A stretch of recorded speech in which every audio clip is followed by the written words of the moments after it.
ఎమోషనల్గా ఎందుకు ఈరోజు ఎంత ఎమోషనల్ నేను అవుతున్నాను అని అంటే, నేను ఈరోజు నిండు గర్భిణి దళిత మహిళని.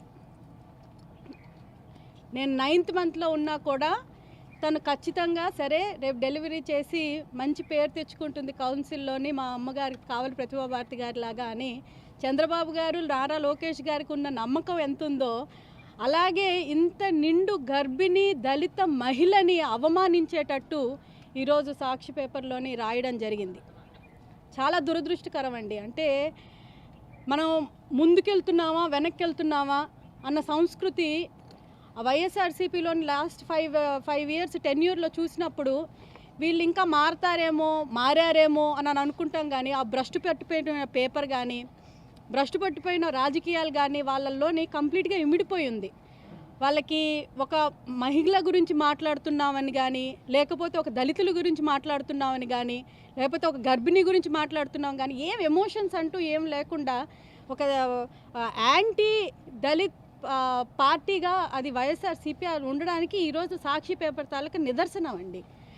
భారతిరెడ్డి గారిని ఒకటే నేను అడుగుతున్నా, మీ పార్టీలోని మీ అందరూ ఇచ్చిన సూచనలు సలహాలు బట్టి అప్పుడు రోజా కానీ ఆ కొడాలి నాని కానీ నోటికి వచ్చినట్టు బూతులు మాట్లాడితే వాళ్ళకి మంత్రి పదవులు ఇస్తారు అన్న కల్చర్ మీది. మీరు మంచి పని చేయండి, ప్రజల తరఫు నుంచి పోరాడండి, పార్టీ కోసం పనిచేయండి, కార్యకర్తలతో ఉండండి, కార్యకర్తల సమస్యలు తెలుసుకోండి, గ్రౌండ్ లెవెల్లోని ప్రజల సమస్యలు తెలుసుకోండి అనే సిద్ధాంతాలు అన్న ఎన్టీఆర్ దగ్గర నుంచి, చంద్రబాబు గారి దగ్గర నుంచి, ఈరోజు లోకేష్ అన్న దగ్గర నుంచి మాకు వచ్చిన సిద్ధాంతాలు అవి.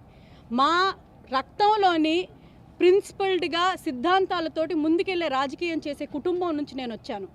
మీరు ఒక మనిషి గురించి రాసేటప్పుడు అసలు తను ఎలాంటి పరిస్థితుల్లోనుంది ఏంటి, ఒక మహిళ అయినా ఒక దళిత అయినా అని ఆలోచించకుండా చాలా క్రిటిసిజంగా మాట్లాడడం అనేది చాలా దారుణం. అది నేను తీవ్రంగా ఖండిస్తున్నాను. ఈరోజు ఒక మహిళగా, ఒక దళిత మహిళగా ఖండిస్తున్నాను. అలాగే సాక్షి పేపర్లోని ఇంకా మీరు దిగజారుడు రాజకీయాలు చేస్తున్న కొద్దీ ఆ 11 సీట్లు కూడా మీకు రాకుండా పోతాయి. ప్రజలు ఆల్రెడీ నేనేదో బస్సులోంచి ఈడ్చి కొడతారా అని చెప్పారు అని అంటే, నేను ఆ రోజు మహానాడులోని ఎందుకు మాట్లాడానో అప్పుడు చెప్పాను, ఇప్పుడు చెప్తున్నాను.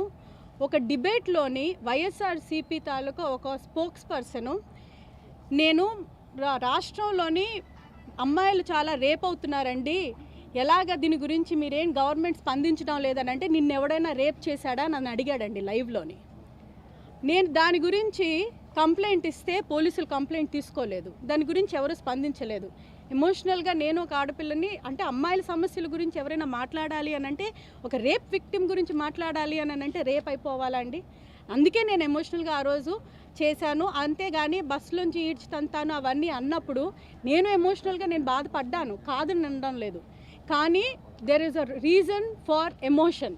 వైఎస్ఆర్సీపీ వాళ్ళు సక్రమంగా వాళ్ళ గవర్నమెంట్ వాళ్ళు రన్ చేసి ఉంటుంటే మాలో నుంచి, దళితుల్లో నుంచి ఇంత ఎమోషన్ వచ్చేది కాదు. డాక్టర్ సుధాకర్ గారిని అలాగే ఎంతమందిని హ్యూమిలియేట్ చేశారండి అసలు. అందుకే నేను ఈరోజు పత్రికా ముఖంగా కానీ మీడియా ముఖంగా కానీ చెప్పదలుచుకుంది ఏంటనంటే, మీ పద్ధతి మీరు మార్చుకోకపోతే మీరు ప్రతి మహిళని ఇబ్బంది పెట్టారు, ప్రతి ఒక్కరిని ఇబ్బంది పెట్టారు. మీ పతనానికి మీరే నాంది పలుక్కున్నారు, మీరు 11కు పడిపోయారు. ఇప్పుడు కూడా ఇంకా ఇలా చేసుకుంటూ పోతే నాలాగే ప్రతి ఒక్క ఆడపిల్ల తలకు ఉసురు పోసుకుంటారు. దయచేసి encourage good politics in council and assembly. Discussions నీట్గా చేయండి. మేము చేస్తున్నంత నీట్గా మీరు కూడా డిస్కషన్స్ పెట్టండి. We're most welcome. We will reply properly. మా గవర్నెన్స్ బెస్ట్ గవర్నెన్స్గా మేము ప్రూవ్ చేసుకుంటాం. Thank you.